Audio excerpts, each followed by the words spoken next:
me again. I wanted to share with you today the easiest recipe.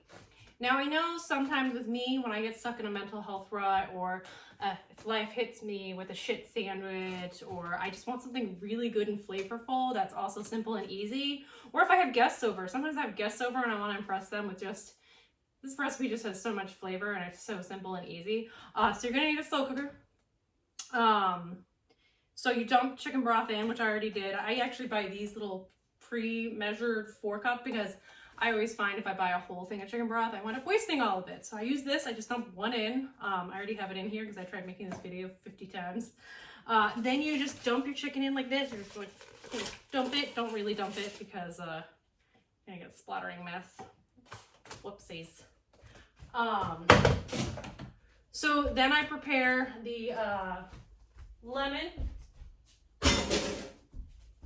with a non-contaminated knife. So the lemon, for anyone who doesn't know, zesting, I've never knew what zesting was before I started cooking, and I remember getting picked on in a kitchen once for it. Zesting is where you use the actual lemon skin. I use a cheese grater because that's what I have. Also, I'm a savage, so I don't have a juicer either, so I just squeeze it myself by hand and do a little thing over here. So I just zest and zest and zest. Again, this recipe has an insane amount of flavor. It's very lemony if you like lemon, and lemon's amazing. And it also boosts your spirits. Also, when I make food, I usually have music blaring and I'm dancing around the kitchen like an idiot.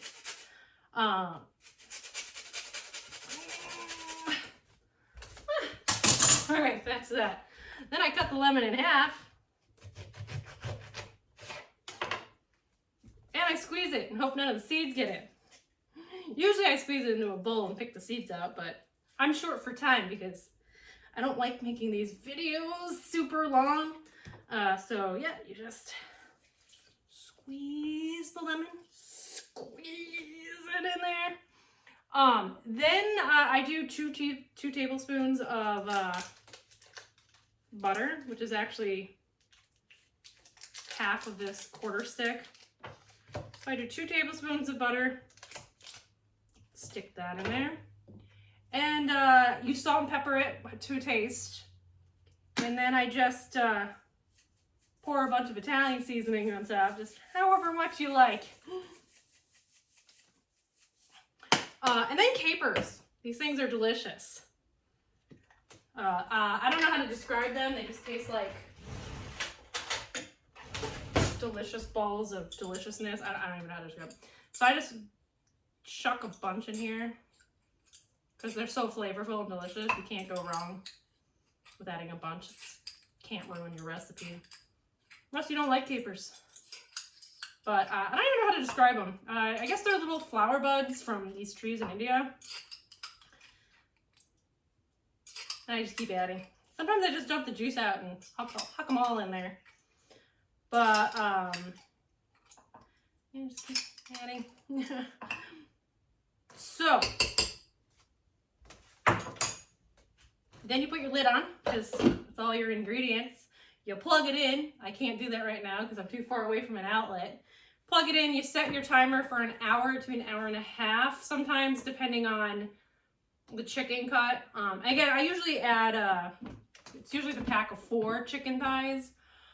So it's for an hour to an hour and a half. Just check it, make sure it's not pink in the middle, and don't kill yourselves. And that's it. It's just those ingredients and hour to an hour and a half. Then for a vegetable, this is asparagus from my landlady's garden. It's a little overdone, you know, a little overgrown. But I huck it into a pan and I stick this bad boy in the toaster oven on bake for 10 minutes. I think I have it at like 375 or 400 or something on my toaster oven. But I set it for like, my toaster oven sucks, so I just set it for 10 minutes. But at most toaster ovens, you probably only want to do it for 8 minutes. But you just spray it with olive oil, sprinkle it with salt and pepper to whatever your tasting is. Just huck it in the toaster oven right close when your chicken's about to get done. And then I also set rice cooker in, you know, rice in my rice cooker. And that's it. And you got a full meal with minimal to no effort. And you'll feel so happy after you make that. And it tastes delicious. And then when I serve it, I serve the chicken thigh on top of the rice, and then I pour a bunch of the broth onto it, and then I pick a bunch of the capers out, and then I will sprinkle it with Parmesan, and it's delicious. So